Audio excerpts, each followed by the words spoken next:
করোনাকালীন সময়ে বিশ্ব প্রেক্ষাপটে একটা অস্থির অবস্থা চলছে। এমত অবস্থায় আজকে বাংলাদেশ শিক্ষা ব্যবস্থা একটা চরম ক্লান্তিকাল অতিক্রম করছে। শিক্ষা প্রতিষ্ঠান বন্ধ, কিন্তু তারপরেও ছাত্রছাত্রী তাদের বইয়ের সঙ্গে সম্পর্ক রাখবে। এই কারণেই সরকার তাদের দোরগোড়ায় শিক্ষার আলোকে পৌঁছে দেওয়ার জন্য সচেষ্ট। আমরা মোহাম্মদপুর আইডিয়াল ডিগ্রি কলেজ সেই সিদ্ধান্তকে বাস্তবায়নের আমরা সেই সিদ্ধান্তকে ওয়েলকাম জানাচ্ছি এবং শিক্ষার্থীকে বইয়ের সাথে সম্পর্কিত করার জন্য আজকের এই প্রচেষ্টা। যারা আমার ক্লাস প্রত্যক্ষ করছেন এবং বিশেষ করে আমাদের ছাত্রছাত্রীবৃন্দ, আমি সবাইকে শুভেচ্ছা ও অভিনন্দন জানাচ্ছি।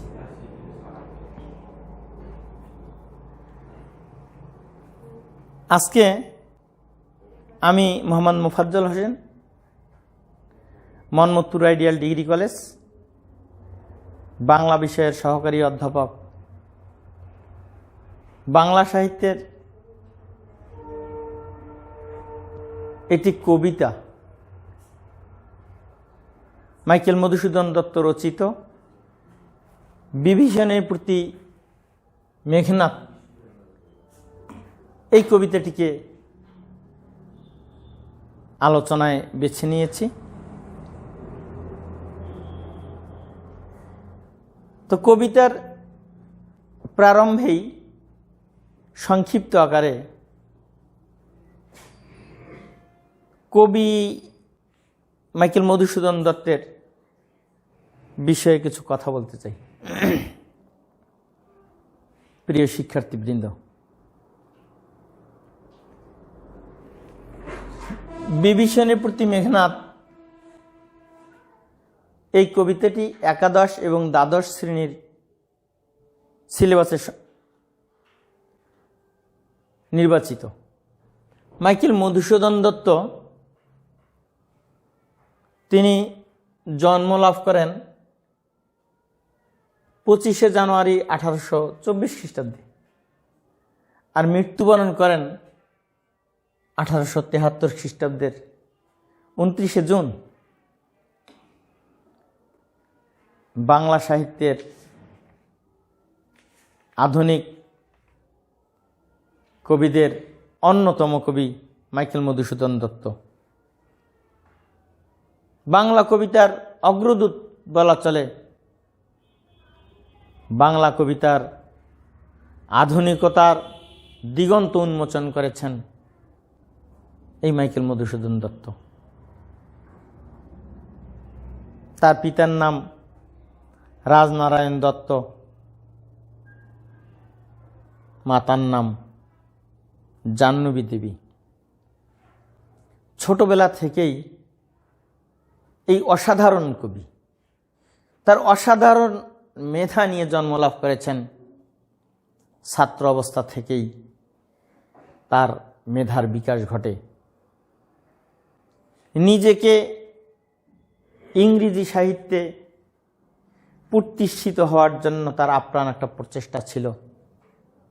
বাল্যকাল থেকে ইংরেজি কবিতা লিখতেন।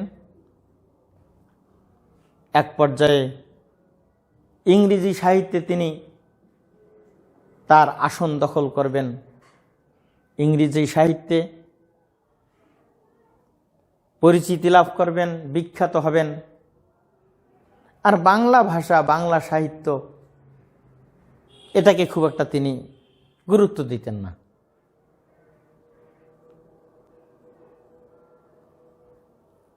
এই মহান কবি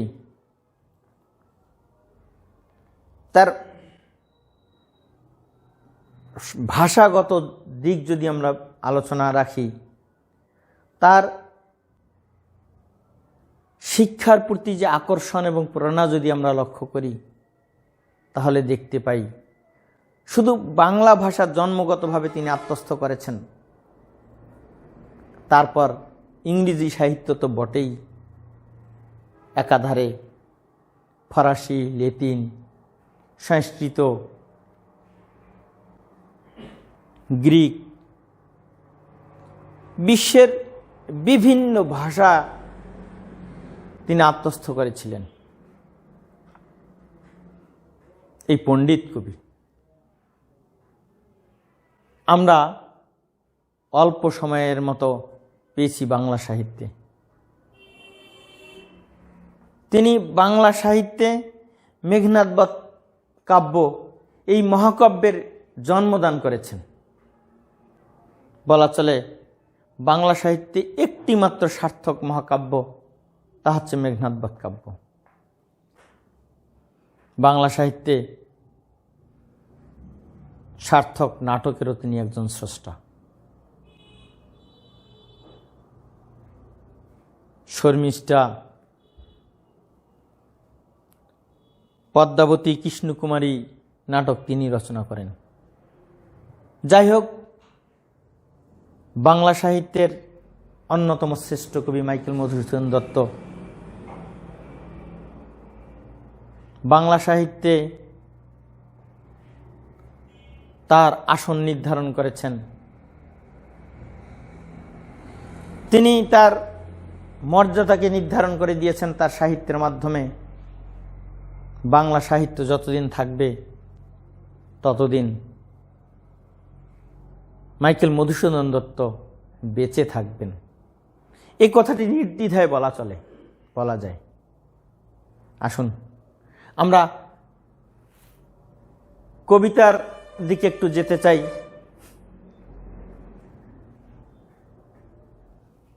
মাইকেল মধুসূদন দত্তের মহাকাব্য মেঘনাদ বধ কাব্য, এই কাব্যের ষষ্ঠ সর্গ হতে বধ নামক কাব্যাংশ থেকে বিভীষণের প্রতি মেঘনাদ কবিতাটি চয়ন করা হয়েছে। এই কবিতায় বিশেষ একটি দিক লক্ষণীয়। আমরা যদি আলোচনা করতে যাই তাহলে বোঝা যাবে মেঘনাদ বধ কাব্যটি তার কাহিনী গ্রহণ করেছেন রামায়ণ থেকে। মহাকবি বাল্মীকি সেখানে রাম এবং রাবণকে উপলক্ষ করেই বাল্মীকি রামায়ণ রচিত। আর মেঘনাদ বধ কাব্যটিও রাম এবং রাবণ, এই যে লঙ্কা যুদ্ধ, এই বিষয়টিকেই, এই কাহিনীকেই কেন্দ্র করেই মাইকেল মধুসূদন দত্ত মেঘনাদ বধ কাব্য রচনা করেছেন। তবে বিষয় হচ্ছে রাম সত্য ও ন্যায়ের প্রতীক। রামায়ণে মাইকেল মধুসূদন দত্ত মেঘনাদ বধ কাব্যে রাবণের প্রতি শ্রদ্ধা নিবেদন করেছেন। রাবণ একজন শ্রেষ্ঠ রাজা, প্রজাবৎসল, এই বিষয়টিকে তিনি তুলে ধরেছেন। রাবণের পুত্র মেঘনাদ। মেঘনাদ একজন সেনাপতি। রাবণ লঙ্কা রাজা, রাক্ষসরাজ। মেঘনাদ দায়িত্ব পাওয়ার পূর্বে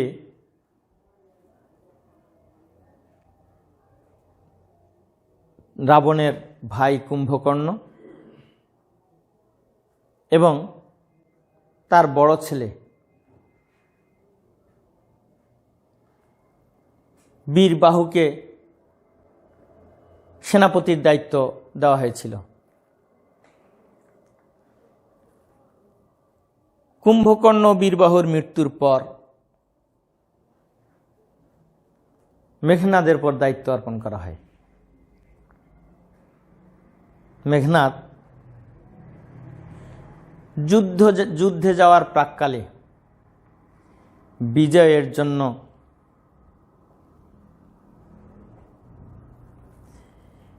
নিকুম্ভিলা যজ্ঞাগারে ইষ্ট দেবতা অগ্নিদেবের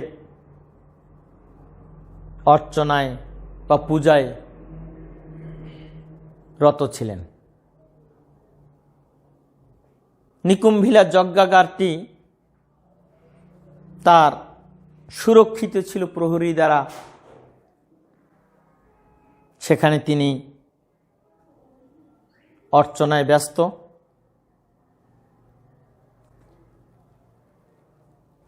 এমত অবস্থায় তিনি দেখতে পান দরওয়াজায় দাঁড়িয়ে মেঘনাদ দেখতে পান দরওয়াজায় দাঁড়িয়ে লক্ষ্মণ, রামের ছোট ভাই। লক্ষ্মণ অস্ত্রহীন মেঘনাদকে যুদ্ধের আহ্বান জানায়।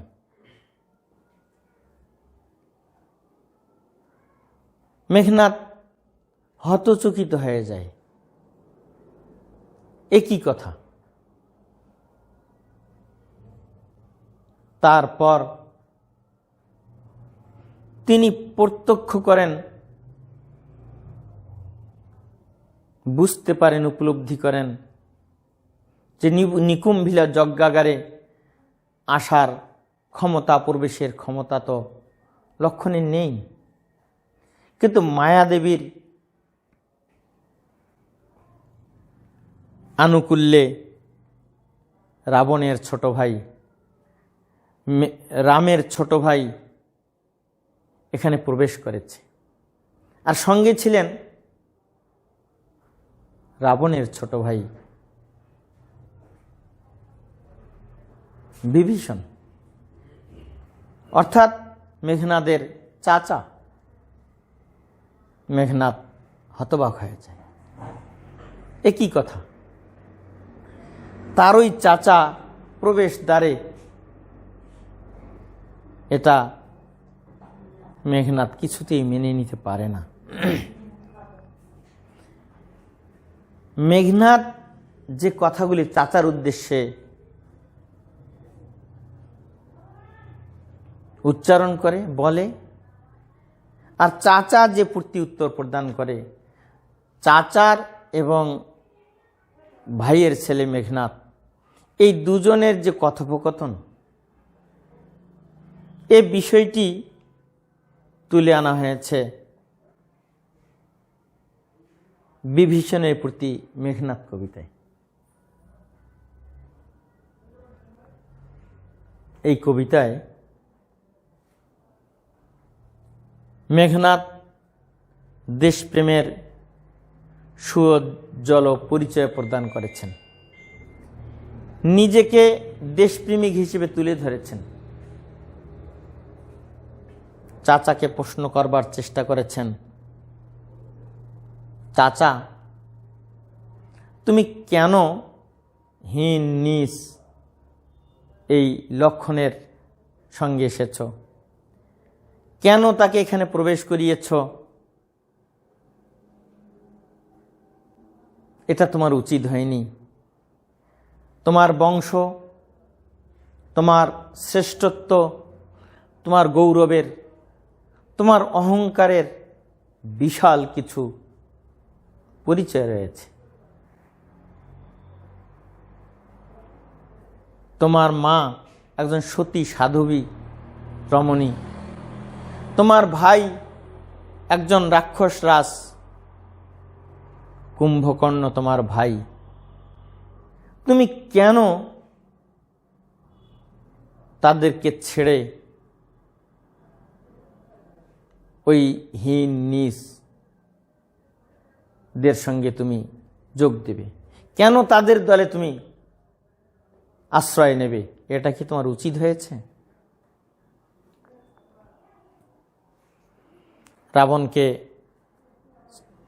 রাবণের ভাই বিভীষণকে সে এভাবে বলেছে যে তোমাকে আমি ভৎসনা করছি না, হে চাচা, তোমাকে আমি দোষারোপ করছি না, কারণ তুমি আমার পিতৃতুল্য। শুধু এটুকু বলি, ছাড়দার যাব অস্ত্রাগারে, পাঠাইব রামানুজে সমন ভবনে, লঙ্কার কলঙ্ক আজি ভঞ্জিব আহবে। মেঘনাদ বলতে চেয়েছে, হে চাচা, তুমি আমাকে অস্ত্রাগারে যেতে দাও। কারণ যেখানে মেঘনাদ পূজায় রত, সেখানে তো পূজার ব্যবস্থা রয়েছে। এখানে তো অস্ত্র নিয়ে মেঘনাদ প্রবেশ করেনি। অতএব অস্ত্রাগারে যেতে দাও, আমি এই রামের ছোট ভাই লক্ষ্মণকে আমি জমাগারে পাঠিয়ে দেব। অর্থাৎ দুনিয়া থেকে তাকে শেষ করবে কিংবা হত্যা করবে, এ বিষয়টি বুঝাতে চেয়েছে। লঙ্কার কলঙ্ক, অর্থাৎ এই লঙ্কায় প্রবেশ করেছে রামের ছোট ভাই, এটা কিছুতেই মেনে নেওয়া যায় না।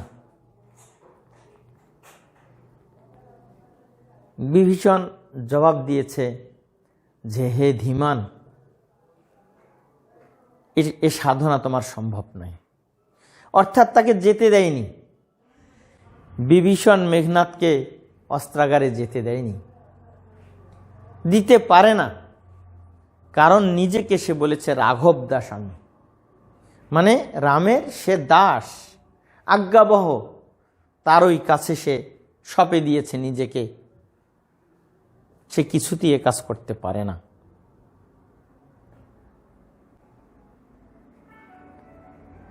মেঘনাদ আরো হতবাক হয়ে গিয়েছে।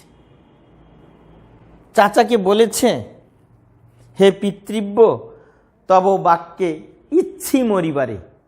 তার মানে তোমার কথা শুনে আমাকে মরতে ইচ্ছে করছে। তুমি রাঘব দাস, তুমি রাবণের দাস, এটা কি করে হয়? এটা কি করে সম্ভব? বোঝানোর চেষ্টা করেছে যে আকাশের চাঁদ যেন মাটিতে লুটুপুটি খাচ্ছে, এখানে রাজহাঁস স্বচ্ছ পুষ্করিণী থেকে বাদ দিয়ে কাদায় লুটুপুটি খাচ্ছে, এটা কি করে হয়? অর্থাৎ বিভীষণকে বোঝাতে চেয়েছে মেঘনাদ যে তোমার বংশ পরিচয় বড়, তুমি একটা স্বচ্ছ পরিচ্ছন্ন জায়গায় তোমার অবস্থান নর্দমায় নয়, খারাপ জায়গায় নয়, হীন নীচ জাতির সঙ্গে সংযোগে স্থাপন হওয়া তোমার উচিত হয়নি। যা হোক, এক পর্যায়ে কিছুতেই বিভীষণ মেঘনাদের কথা মেনে নিতে পারেনি, নেয়নি। বিভীষণকে বোঝাতে চেষ্টা করেছে যে যদি যুদ্ধ করতে হয় আমি যুদ্ধ করে মরব,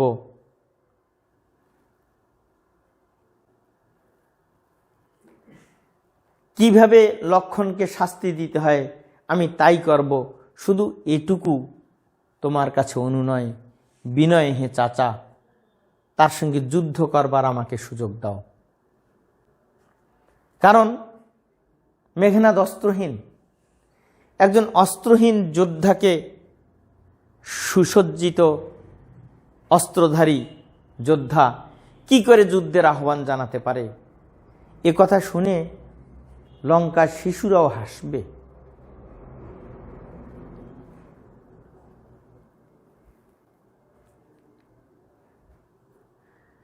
এক পর্যায়ে বিভীষণ নত হয়ে যায় মেঘনাদের যুক্তির কাছে। এভাবে বিভীষণ বলতে থাকে,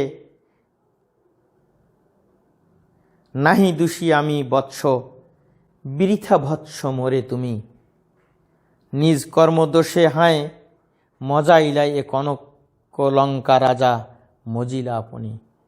অর্থাৎ রাবণের দোষে আজকে লঙ্কা ডুবছে, এভাবে ধ্বংসের দিকে যাচ্ছে, অতএব তুমি আমাকে দোষ দিচ্ছ, এটা ঠিক না। অর্থাৎ বিভীষণের সুর নরম হয়ে আসে। মেঘনাদের যুক্তির কাছে সে কিছুতেই নিজেকে উপস্থাপন করতে পারে না। এই কবিতায় মেঘনাদ প্রমাণ রাখার চেষ্টা করেছে দেশ জাতি অবশ্যই বড়, জাতির জন্য নিজেকে উৎসর্গ করতে দ্বিধাবোধ করবে না, নিজের দেশের জন্য নিজেকে উৎসর্গ করতে এতটুকু তার কুণ্ঠাবোধ নেই, প্রমাণ করতে চেয়েছে। বিভীষণকে এভাবে বলেছে, কোন ধর্মমতে কহ দাসের শুনি, জ্ঞাতিত্ব ভ্রাতৃত্ব জাতি, এ সকলে দিলা জলাঞ্জলি, শাস্ত্রে বলে গুণবান যদি পরজন, গুণহীন স্বজন, তথাপি নির্গুণ স্বজন শ্রেয় পর পর সদা। আসলে মেঘনাদ বিভীষণকে বোঝাতে চেয়েছে যে নিজের জাত, নিজের জ্ঞেতি আর যাই হোক না কেন, পর কখনো আপন হয় না, পর পরই থেকে যায়। কোন ধর্ম মতে এ ধরনের কথা আছে যে সব কিছু নিজের জাত, নিজের জ্ঞেতিত্ব জলাঞ্জলি দিয়ে অপরের কাছে নত হতে হবে? বিভীষণকে এখানে আমরা প্রত্যক্ষ করি মীর জাফরের সাথে পলাশীর প্রান্তরে যেমনি করে দেশপ্রেমিক নবাব সিরাজউদ্দৌলার পতন ঘটেছে দুঃখজনকভাবে, ঠিক তেমনি বিভীষণ এখানে নিজের জাতির সঙ্গে বিশ্বাসঘাতকতা করেছে। আর মেঘনাদ নিজ জাতির জন্য নিজেকে উৎসর্গ করেছে, প্রমাণ করেছে, দেশপ্রেমে সমুজ্জ্বল থেকে নিজেকে প্রস্তুত রেখেছে, তৈরি করেছে। নিজের জাতি বড়, দেশপ্রেম বড়, এর চেয়ে বড় কিছু নেই, এটাকে কখনোই ছোট করে দেখবার সুযোগ নেই। মেঘনাদ নিজেকে দেশপ্রেমে উজ্জীবিত থেকে প্রকৃত দেশপ্রেমিকের প্রমাণ রেখেছে মাইকেল মধুসূদন দত্ত।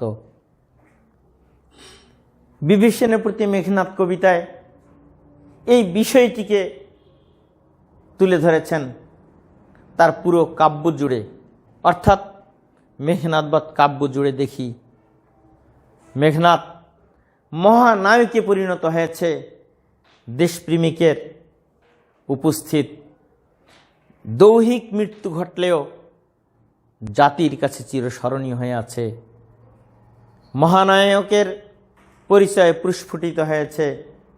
ষষ্ঠ স্বর্গে তার মৃত্যু হলেও পরবর্তীতেও মেঘনাদকে নিয়ে আলোচিত হয়েছে, আলোড়িত হয়েছে।